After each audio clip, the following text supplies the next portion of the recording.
Dr. Mohamed is on the line with us. We have live videos now. And there goes Mohamed. Paul, would you like to ask Dr. Mohamed anything? Mohamed, good afternoon. Good afternoon, Paul. Now, what would you say? We were just before we came to going to your report. We were just talking about female participation, both as candidates and in the voting process. Now, what would you say when you're looking at the people that have been turning out at the stations? Are you seeing more men or are you seeing more women voting, in your opinion? I actually see an equal flow of both genders in the polling stations I've been to here in the Muharrar Governorate, Paul.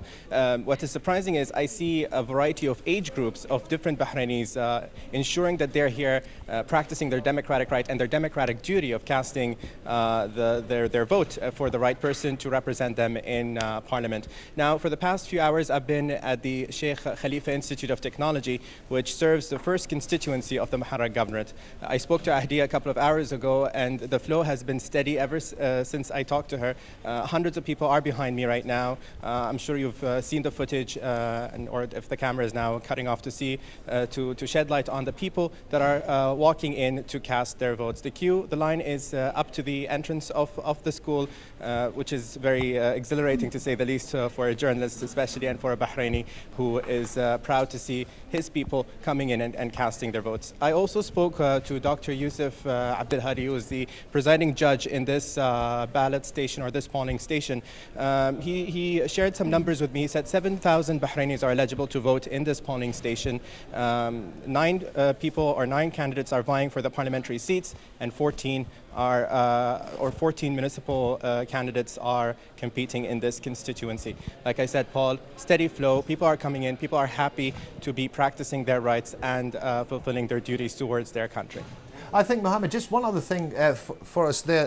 When the footage we've seen, it's not just, people are doing the serious part. They're going in, they're voting, and there also seems to be almost bordering on a party atmosphere afterwards. Yes, definitely. You see people smiling as you walk in.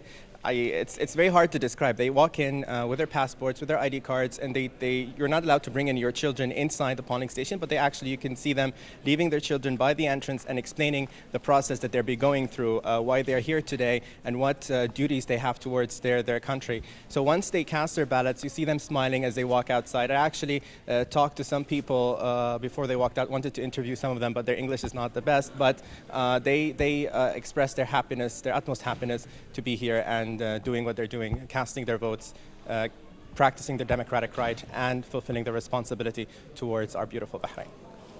Mohamed, thank you very much, and we'll come back to you from sometime between 5 to 6 p.m. for more updates.